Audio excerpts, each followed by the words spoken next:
Assalamualaikum warahmatullahi wabarakatuh. Kali ini saya sharing 5 teman terdekat ya.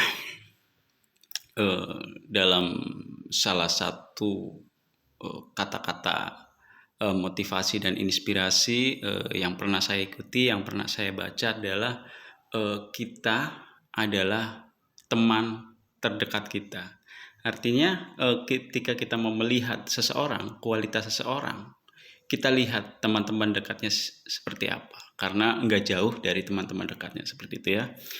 Jadi berhati-hatilah ketika memilih teman, perlu sangat selektif karena teman deket, sahabat itu sangat berpengaruh terhadap kualitas hidup kita. Maka kita pastikan bahwa orang-orang yang dekat terhadap kita, yang sering ngobrol, sering curhat, terus membahas masa depan dan segala macam, pastikan itu orang-orang yang berkualitas ya. Jangan sampai kita berteman dengan orang-orang yang suka galau, menyalahkan keadaan ya, suka murung, kesedihan, ya itulah jual-jual kegalauan, itu bahaya ya.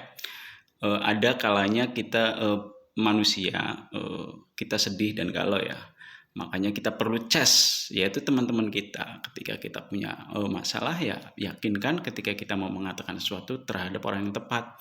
Karena ketika tidak dengan orang yang tepat, malah justru nanti malah menyalahkan keadaan, keluarga, negara, dan segala macam ya. Bahkan ada yang menyalahkan takdir atau Tuhan. Seperti itu ya. Sebab ada pepatah yang mengatakan bahwa ketika kita mendekati tukang minyak wangi ya, penjual minyak wangi, maka kita akan ikut kecium wanginya ya. Ketika kita berteman dengan tukang ikan ya, bakul ikan atau penjual ikan ya, kita akan terpengaruhi bau amisnya seperti itu ya. Jadi mari jangan gegabah terhadap teman, kita perlu selektif. Silahkan kita ramah, sopan terhadap orang lain ya, terhadap siapapun, tapi kita perlu ketegasan. Ketika kita memilih seorang teman, sahabat, pastikan itu 5 teman yang baik ya. Kita lihat 5 teman terbaik kita, orang terdekat kita, pastikan itu orang-orang yang berkualitas, yang mengutamakan tanggung jawab dan mengutamakan tentang kebaikan dan kebenaran ya. Karena dalam agama juga dikatakan dalam sebuah ayat, watashau bil haq watashau bis sabr. Jadi orang beriman adalah salah satunya dengan saling menasehati untuk kebaikan, untuk kebenaran dan kesabaran ya.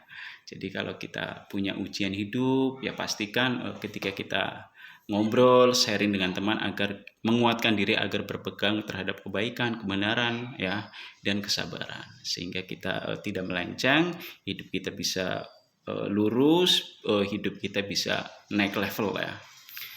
Kalau bisa kita berteman dengan satu level dengan kita. Ketika kita punya semangat, disiplin, pastikan teman kita juga semangat dan disiplin. Bahkan kalau bisa di atasnya ya.